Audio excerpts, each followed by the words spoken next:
Hey everybody, welcome to BrickVault. Today in front of us is probably one of the most well sought after sets so far of 2018. It's been wildly popular amongst the LEGO community, and it is the most recent of the LEGO Ideas line. So this is Voltron Defender of the Universe set number 21311, and it's got 2,321 parts, so it's a pretty massive set, and you can see it actually rests very, very tall. In fact, if maybe I can pull the shot out a little bit and just start to handle it, you can just see I'm kind of reaching across, but it's very, very, very big. And just like Voltron from the very old TV show, it has the ability to morph back into the original lion robots. So that's right, this is, I think, it's a 5-in-1 transformer. It's not like some crazy fluid transformation function, but the fact is the lions look good when they're on their own, and the robot itself looks really, really great when it's completely built up. I seem to have misplaced my meter stick, so I grabbed the next best thing, a dinosaur, to kind of just show you the general height of this massive build. It really is one heck of a good looking display set. This is going to be amazing. There sort of are play functions, not really. It's really just a little bit posable at certain points. You can move the arms around a little bit, but the legs are fixed, and that's because building a robot at this scale, especially with LEGO's standard for high quality construction and very durable builds, there's just no way you could get the legs to articulate really outside of what they already are set at right now. So jumping in, I'll just show you guys how this thing articulates on its own in the robot form, and then I'll take the whole thing apart and show you in the lion form at the end. But basically you can bend the lions at the elbow, which also functions as the lions being able to sort of turn at the torso. There's also two joints that go onto the head, so you can turn up at around the wrist point on the robot or the neck for the lion. And then we've got this really, really fun build for a sword, which just pegs in, it just studs in with a single piece here. And what you're going to notice a lot in this build, what I'll show you close up, is there are tons and tons of new pieces that have that wonderful silver, I believe it's a spray-on color. I don't think the part is actually molded in that wonderful sort of reflective silver color, but I don't know, I want to say maybe 5 or 6 or 7 new parts, or old parts, have been sprayed with this new color for the first time. So that's great that we get the wonderful silvery reflective bit here. There's tons of great prints that go along here, and right, so you can do the same thing for the other arm on Voltron. Also, I forgot to show you, the arm also articulates. There's it's got a bit of friction, so it can hold itself up nice and high, which is good. You can actually get the arm to pretty much be posed at any vertical axis, and then outside of that, the arms don't bend away. You can't pull them out the other direction. So it's pretty limited, but once again, just when you look at the size, weight, and stature of this entire robot, it's hard to imagine this thing really being able to pose much more than it does right now without it being incredibly vulnerable to falling over or just being very, very delicate, which it isn't right now. I mean, I'm actually really rocking this thing back and forth. Obviously, if you push it too far back, it will eventually go. Oh, his ankles weren't actually clipped in right there. That's why he was rocking more than he normally does, but he's actually really, really, really solid. So, anyways, let me get some close-up shots of this guy. When it comes to the lion head, you can see, obviously, that the face comes out here. It's actually just a jaw piece that comes up. So once you do this is actually, you can see from the side, this is the black head of the lion. And once you fold the face down, that's what allows this head to come back down. And then you can't pull the face really that far back out. Or you sort of can, but they kind of mash into each other. So that's a little bit of a print that just shows the lip and the mouthpiece. Very, very simple. Nice little clip piece used to show off the nose detailing, and it's actually quite recognizable from the original Voltron. The chest detailing here is really wonderful. This is also another example.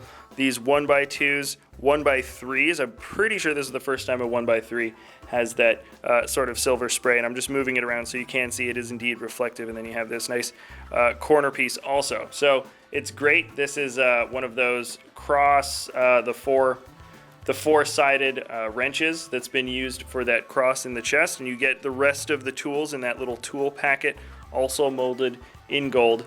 And then from a bit of a wider angle, we can take a close look at the shield. And this shield, it's once again sprayed on with that wonderful reflective silver. So that is the sort of the stop sign piece, or I suppose the yield sign piece that's been used in tons of city sets. It's now in the silver. This is that new Nexo Knights windscreen that came out not that long ago, but being molded or sprayed on with the silver. And then we get the, I think, 3x3, 4x4 curved tile piece, which is also relatively new and done in the silver. And this is going to be really, really fun to have these pieces now available to build with. I certainly doubt that a lot of these are going to be coming out in other sets with the same silver spray, so they're probably going to all remain relatively rare.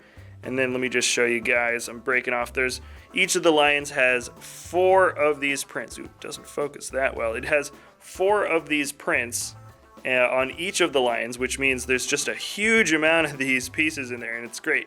It's just a little bit of silver printing, and it kind of looks like almost an on or off symbol from, you know, certain electronic devices, but it's great. It's got the little bolts, and that's going to be a very common piece now, so that'll be really fun for people to be using in tons of different builds in the future. This is Voltron from the back. You can see plenty of the undersides of the studs are all exposed. Well, they did manage to kind of break things up a little bit on the back legs, and the back of the body is still somewhat smooth in certain areas, but for the most part it is kind of the undersides of studs being showed. So I guess this isn't like the greatest angle if you wanted to have them displayed 360, but nothing that really detracts away from it. In fact, I think they did a good job making this guy look good from the back. So the sides are still very, very smooth because we once again are looking at the sides of all of these lions. You can see kind of how the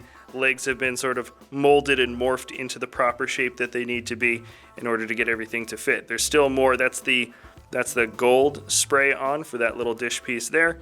And once again, yeah, some more gold spray on pieces like for the top of the ear on the main lion head. So anyways, we're looking at a very fun build, and I think it's about time that we take this apart and transform it into all 5 of the different lions. Now the manual dictates how to do it, or it instructs you how to do it pretty well. So I'm gonna try my best to just take the thing apart and sort of remember how to put it together as best I can. So you take the sword out first, and also the bottom of the hilt can come out from the bottom, and this is what the completely assembled sword is gonna look like. So there's step 1. Step 2 is also very, very easy. You take the shield out. Right, so you've got your shield out. Comes in with just a little extended Technic pin piece there. It looks just amazing. I really love all of that reflective silver. And now we get onto the main steps. Once again, some of these first bits are relatively easy. You've got these Technic pins that are embedded into the lion. You just can't take those pieces out, which makes sense. And they would normally stud in right in at the shoulder. So now we've actually got a pretty good look at what these lions look like, and we can morph the legs out into, let's do just a regular standing position so you have an idea of what these guys are going to look like. And I'm going to do some fun poses with these lions at the very end, or just after I finish disassembling, to give you guys an idea of how well you can articulate these creatures, because they have a ton of posability. And get the tail to kind of fold out, and there you go. We've got our red lion number 2 ready to go. And let me just kind of speed up the footage and get the rest of the lions off.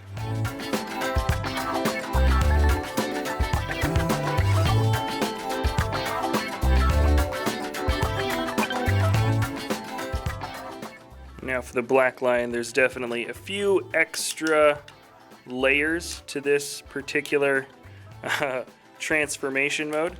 You kind of have to do some funny things. It's the main body, so there's a lot more parts that need to kind of just get morphed around, and this is maybe the least intuitive part of the transformation. So the number one thing you're gonna see here is you actually take the shoulders right out. They fit in there with 5 different clip pieces, and you can turn it, or you are supposed to turn it, completely around. So now you've got the legs of the tiger now facing the other direction. So you can just kind of pull the whole thing around. Very smooth action. In fact, it's really intuitive and easy, which is, I think, the best thing you could ever ask for. And then you do the same sort of thing with the legs. So it has 3 pins that kind of stick out on some Technic bricks. Oops, I just dropped a little piece off the hip there. And there. So now you've got your main bit, and the lion has these wings that fold out along the back. And once again, like I showed before, you lift the head up and the mouth. Let's fold those legs down, and we've got ourselves lion number 1, the big black one. So they look pretty solid, right? I guess I'll show you, there's 3 base designs, right? So like the red one and the green one are very similar in design, and then the blue and the yellow are very similar, and then the black is kind of a creature in and of itself. But let me just show you, I think some of the more fun features is you can get the lions to really kind of look like they're stalking or moving around from sort of an angle like this. You can really get it to look like it's prowling, which is really fun. I think it's great. This green lion is right, so it's like the same sort of base design, but they did play around a little bit with some of the build features, which is fun. I don't think we ever get this windscreen done in the regular sort of standard green that Lego does. But once again, yeah, you can really curve the bodies around in very intricate ways. Maybe look like they're pouncing. You can get the legs to actually look quite animated if you want. So anyways, yeah, the lions are a lot of fun. And then the yellow and the blue have a little bit more articulation. The jaws can open up. The legs look like they've got about the same level of articulation, but you can kind of maybe have the lion leaning forward, and you can see the neck doesn't move and the torso doesn't move. It doesn't need to, and it shouldn't, because remember, they've got to be the very solid legs at the bottom of the build, at the bottom of the mech, so to speak, for giant Voltron. So once again, yeah, you can move the legs around, the feet around, and the jaw, and of course the tails. The tails have just a little bit of posability, and when you put them into the leg form, they kind of wrap up against the shin like that. So less posability for the big guys because they need to be that way, and then the same can be said for the very large lion. You can basically just pose these bottom legs. These are held on ball joints, which is kind of interesting, or smaller ball joints, which is the only time we see them in the build. And then he's got some ratcheted joints for the feet. And the legs, the back legs, I think here are the funniest part, because they're stuck. You can't move them. You can't move them back. And he looks more like a bear than a lion. But once again, I don't think it's actually that far off from how this guy looked from the cartoons. Obviously, certain things have changed. Oh yeah, you can move his head around side to side. So he does have a little bit of extra articulation in that form, maybe compared to the blue and yellow lion. So anyways, those are some very fun builds for lions. And let me actually show you guys how the manuals work, because I think that's something definitely worth pointing out. So at the end of the last manual, it does give you the steps on how to actually transform each of the lions into the shapes that they need to be in order to start morphing your Voltron, Defender of the Universe into its final form. And I think it's definitely worth holding on to. Sometimes I'm bad when holding on to manuals. I don't actually save a lot of them. And then also this set comes with 5 separate smaller manuals, which is a individual build module to build all 5 of the colored lions, which is super fun.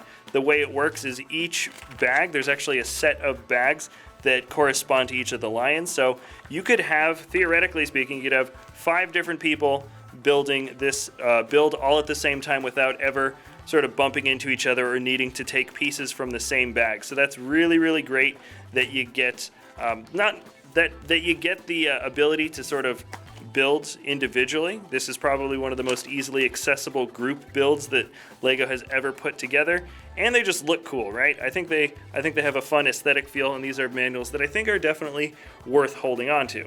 Also, last minute, I just wanted to show you guys, you see this? We accidentally, this has never happened to us before in the history of us building however many hundreds of sets that have come through this studio, but what we have are 2 bags that came as extra parts. So I think it was like a bag 13 and maybe like a bag 7 or 8 or something like that. We shouldn't have gotten them. One was left over, it was an extra part for building one of the red lions, and I think the other one was for building one of the blue lions. So that was a mistake on LEGO. I do not know if this is a larger production error, if it was just our box individually. But yeah, we got all of these extra pieces, so lucky us. There's actually some really good ones. We even got 8 of those new printed 2x2 round tiles, which is great. And then I also wanted to show you the spare parts cup very quickly, because you do have that cross piece in gold for that tool. And maybe I'll just pour them out and show you guys. But you get the rest of the tools also in gold, just as spares. And I'm not sure if they come in gold in any other set. So that's kind of nice, sort of a happy accident. And let's get all of these guys together in one nice looking shot. So all in all, what we've gotten here is probably one of the best and easily one of the most ambitious designs LEGO has ever tried to push forward, well, at least through ideas. And it's awesome because I remember during the review stage on this, this was one of the sets that I believe didn't initially pass the first round. I think it was sort of waitlisted, like everything else was denied or something, and then Voltron was like maybe still. And who knows, maybe LEGO was still wondering whether or not they wanted to turn this into a set, or they're negotiating for the license. But either way, I'm glad that LEGO did eventually try to put it together, and I think what they've gotten from the final result of these 5 lions or the completed Voltron is a set that I think people are very much going to celebrate for quite a long time. I can already tell that it's quite popular amongst the AFOLs. It's quite popular just selling in general from the stores. Once again, this is a $179.99 set, so that 2,321 part to price ratio is pretty solid. So I think what you're looking at here is something that will probably do well as a set that will kind of people will still want over time. And yeah, I think you get some amazing pieces. The build quality is quite nice, and the overall display, especially for the assembled Voltron Defender of the Universe mech robot, whatever you call him, he looks amazing. And yeah, we're really happy with the way he turned out. So anyways, let me know what you guys think of this set in the comment section below, and thanks a lot for watching. Oh, hey everybody, hope you enjoyed that video. I just wanted to pop in really quick and say that we do have a web store, BrickVault.toys, that sell instructions for super high quality mocks that are built by incredibly talented designers. So that is the first link in the description below. And also there's other videos too. We've got other things if you want to watch that. All right, thanks again for watching, and we'll see you next time at BrickVault.